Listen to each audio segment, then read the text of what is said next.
Why do I feel blocked in my spiritual practice? Why can't I make progress even when I want to? I asked what you're struggling with on my Instagram and YouTube for the Morrigan Academy recently, and this was a really common one that came back, this sense of just being stuck. And if that's where you are, take a breath. That stuckness, is that a word? Stuckness? Anyway, we're going with it. That stuckness doesn't mean that you have failed, and it's not a sign that the Morrigan has wandered off in disgust, right? Feeling blocked is often the point where your real sovereignty work can actually begin. Most people assume that spiritual blockages are personal flaws, a lack of discipline, a weak connection, not meditating enough, not journaling enough, not doing enough. Now, this is actually a Christian colonizer mindset, so I want you to really challenge that right now if you have been feeling that. Is it yours? But anyway, maybe that's a different podcast. So in Irish terms, when we have emotions or feelings, they are upon us. They are not who or what we are. So I want you to think that stagnation is information. Something is upon you right now, okay? And that's what's causing this blockage. This is a message about alignment, not worthiness. And I know that some of you really need to hear that and really need to hear me. So I'm going to say it again. It's a message about alignment, not an indication of whether you are worthy or not. Okay? I know. Wipe your tears. You're grand. We got this. Now, to understand that property, we're going to have to get into the scholarship a little bit, as we are wont to do on this podcast. So I'm going to make reference to the dissertation, War Goddess by Angelique Guillermovich Epstein. And in one sense, she gives us one of the clearest frames for this. She describes the Mórrígan as a figure who appears at moments of movement, transition and crisis, certainly, and we talked about this a little bit last week. But she says, I want you to hear this quote, she says that this goddess embodies, quote, the cry, cut and thrust of battle, the brassy shout of fame, the morbid silence of the battlefield after the battle. So that's the quote I want to hold on to today because there's something vital in it. Battle isn't constant. Movement is not constant. The cry and the cut and the thrust, they only happen when the moment is ripe and right for that movement, for that change, for that transition. In those movements of crisis, again. And the silence happens for a reason. The morbid silence of the battlefield after the battle. Now, personally, I would imagine that there is a hushed silence over a battlefield before a battle as well. So we're bookended by these silences. If the Morrigan is associated with movement and timing, which she absolutely is, then your personal blockage or stagnation might actually be part of the cycle. A pause, a recalibration, a moment where moving forward in the wrong direction would do more damage than staying still for a bit. This is something that people rarely tell you about sovereignty practice, and I'm here to be your guide in all things sovereignty, as usual. But being blocked doesn't mean that you lack ability or dedication. It means that something in you or around you or upon you or in your context is just not aligned with where you're trying to go or where you need to go. think of how the Lora works. When the Mórrígan appears in the Irish stories, she doesn't show up for a static situation. She arrives when things are shifting, when kingship is disputed, when war is brewing, when the land is under stress. She's a catalyst for movement, not a quiet daily companion. So when your life is not actually ready for movement, or when the direction needs adjusting, of course things stall. It's not a punishment, it's a safeguard. And I want to talk in the here and now, in the actual practitioner context, of the most common causes that I've seen over all the years and the decades that I've been working on this stuff myself and teaching many, many hundreds, if not thousands, definitely thousands of students at this point. Tens of thousands, actually, as I sit here and think about it. But anyway, the common causes of this kind of blockage or stagnation, or just these feelings that people are having. The first one is capacity. So not the magical, mystical kind of capacity, the human kind of capacity. You can want a deep devotional practice with every fibre of your being. But if your feckin' life is on fire, or the world is on fire, or your personal nervous system is overloaded, or your boundaries are in ruins, you do not have the capacity to move the way that you think you should. And I'm using air quotes, bunny ears here. And forcing yourself only creates more resistance. You have not got the capacity for this right now. The second cause could be misalignment between intention and action. Again, another very, very common one. If what you're doing doesn't match what you're actually ready for, or what you're trying to do doesn't match what you're ready for, your practice will stall until you come back to your truth, your personal center, where you are right now, and what the logical or practical or needed next step is going to be.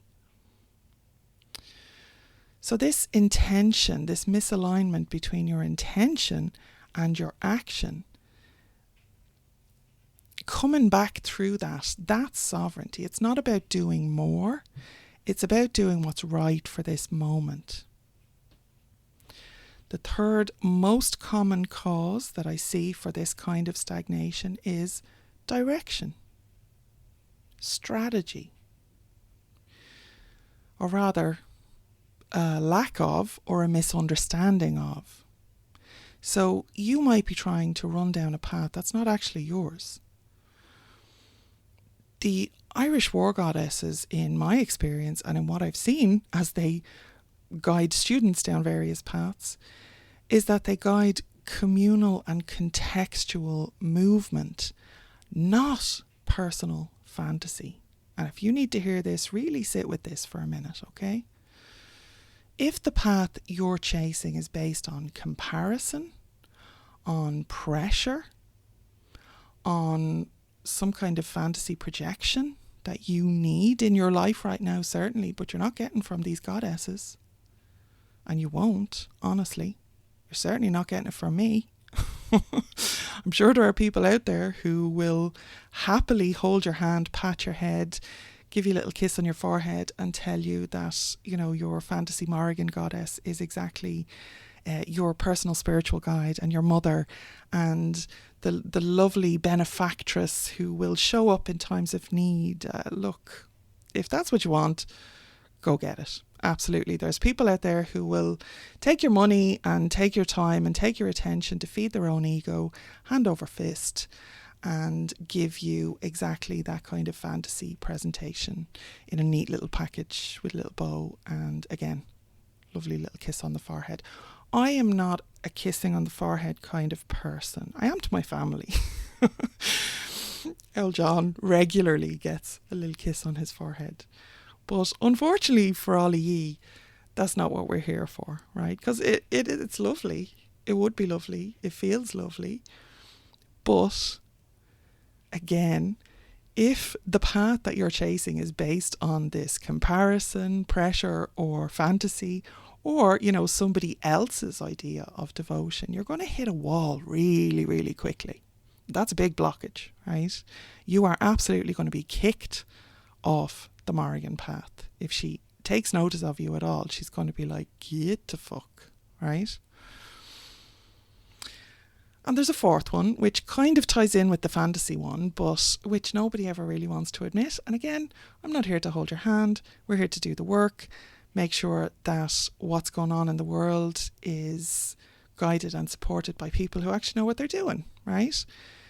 The fourth one is avoidance. Avoiding the uncomfortable part. Avoiding the shadow work. Avoiding the boundary that you know that you need to set and hold and walk away from if other people don't respect. Avoiding the honest conversation, whether that's with yourself or with somebody you love or who loves you. Because I want you to really think about that. Avoidance masquerades beautifully as blockage. I'm going to bring a little bit of lived experience here. One of our intensive students, I'm not going to name a name, but in a review for us, she spoke very openly about this. She admitted that halfway through our intensive 6-month program, she hit a wall, stopped engaging with the work. She absolutely wasn't lazy. This woman is a doctor, right? She wasn't uncommitted. She was overwhelmed and avoiding the parts that she wasn't used to doing. She said that the bits she struggled with were exactly the pieces that she most avoided, funnily enough. Funny how that works out, right? And something like the Morrigan Intensive will always bring this stuff to the surface. And, that's definitely the work that needs doing for a lot of people, right? But when you're in an intensive program, obviously you don't have to do it on your own. You're being held and supported in a community environment. So that's a very valuable part of this program, right? But again, the bits that she struggled with were exactly the pieces that she most avoided. And the most important part, exactly the pieces that she most needed. And when she came back to the work bit by bit, stopped avoiding things, started just doing the next step, the next step, the next step, it began to move again. So that's the pattern that I want you to see, whether you ever step foot inside the intensive program or not. We open enrolment in April and May every year. So it's a 1-month kind of process of enrolment, but it'll be about a week where the intensive program is open. There's a waiting list on the Morrigan Academy homepage if you want to go and have a look, right? Morrigan.academy/intensive will get you there. Anyway, that's the pattern that I want you to see. Any of those common causes, but just to really understand that blockages aren't punishments. They are signals. They say that something needs attention in your life or yourself or your relationships or your spiritual work or your career or whatever it is. So something needs attention, something needs adjusting, something needs honesty. So let's get practical, because if you're listening to this, you're probably not looking for grand mystical revelations. You want something real that you can do today that won't overwhelm you or send you into another shame spiral, as many of us are familiar with, right? So here's your practice for this episode, because I like to give you something really practical that you can do, right? 2-minute capacity check. Real simple. You ask yourself 3 questions. What is one thing I genuinely have space for today? Not what you wish you had space for, what you actually have capacity for today. Question 2. What am I pretending I have space for because I don't want to face? What are you lying to yourself about because you don't want to acknowledge limits? because you think they're personal failings. They are not. Everybody is allowed to have limits, right? Capacity is a finite resource. Question 3. What wants to move if I stop forcing it? This is a good one, right? Think about this now. Where is the natural direction of flow if you stop trying to push through the blockage? If there's, imagine water building up behind a dam and it's blocked, obviously by the dam as it's supposed to be, where is it actually seeping out? Where is it flowing? Now, if you can answer those 3 questions honestly, you will feel a shift. Your practice will become lighter. Your choices will become clearer. Your energy will become steadier. And that's your win for today. Not a massive breakthrough, just a small release, a little bit of flow, one small space opening where there was pressure, a bit of truth maybe landing where there was confusion or guilt or shame or fear. This is the heart of sovereignty work, honestly. It's not about heroic leaps. It's these small, honest shifts that just make our life easier, make our practice flow more smoothly, make us just 1% better as people, right? Never mind anything else. I'm going to give you a journal prompt for this episode as well. Where am I pushing a path that isn't ready instead of tending the one that is? So sit with that over your morning coffee. Think about it this week. It'll show you what blockage has been trying to tell you. Because, everything for a reason, all the rest of it. If you want more grounding on this, listen back to the earlier episodes on readiness and projection. They pair beautifully with this topic. Go back through the back catalogue and have a listen. And when you're ready to build foundations that won't collapse when life gets messy, we have a course called Understanding the Goddess Mórrígan, and it's there for you.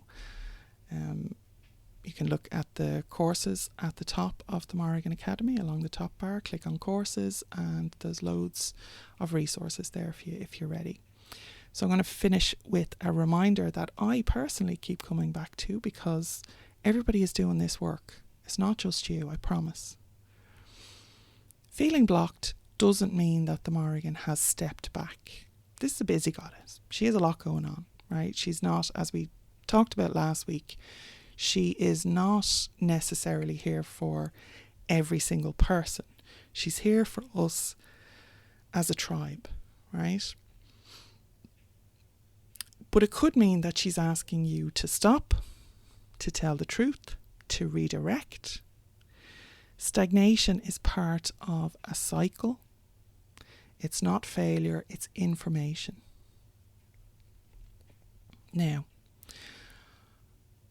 if you're feeling blocked because you're drowning in too much information or the wrong kind of information, you're not alone. If you're looking for guidance, one of my students, Chris, gave my book a lovely review because that's the part of the podcast that we're at. And Chris is a moderator for us at the Irish Pagan School and does great work with the community. Has been a Morrigan Intensive student and is a Morrigan Academy student. And what Chris said was, I'd encountered most of this information before, but it was amazingly useful to have it all in one place, organised and already separated from the dross of bad information that is so ubiquitous. I've been struggling with distilling too much information, a zillion introduction to the Celtic goddess of war pages, and trying to filter out the bullshit. So having one place to get the information about names, faces, places, aspects and such was amazingly helpful. So if that's the kind of clarity you need right now, basically, even though that review was particularly about a class that Chris took, the book is what I wrote based on reviews like that because I wanted people to have a one-stop shop solid ground, Irish sources, clean context, and a path that you can refer back to time and time again. And I'm also trying to get to 10,000 sales so I can be a Llewellyn best-selling author. So if I have ever given you any kind of value, please buy my book, please review my book, please buy it as a gift for a friend over the holidays maybe, or for a birthday present, or just because you think that they could benefit from what's in the book. And I will be forever in your debt.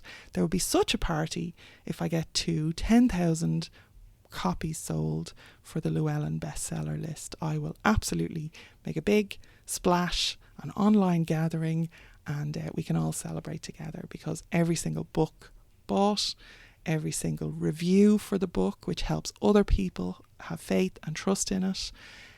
Every single time people share about it on their social media, if they give it a review on a video on YouTube, if you have a YouTube channel, just it all really, really helps. And I really appreciate it as an author, as a native content creator. This is one of the ways that you can be in right relationship.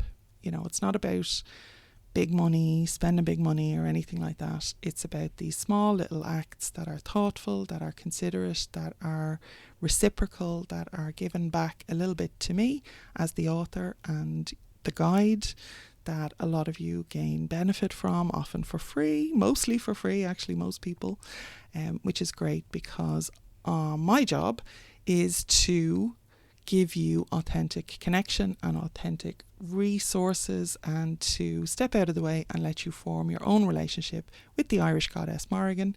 So if you think I'm doing my job well, then please buy my book and review it. Thank you very much. I'm going to finish it there. This went on a bit longer than I was expecting to, but again, Gora Mahagat, thank you, my friend, for your help, for your support, and for listening to the podcast.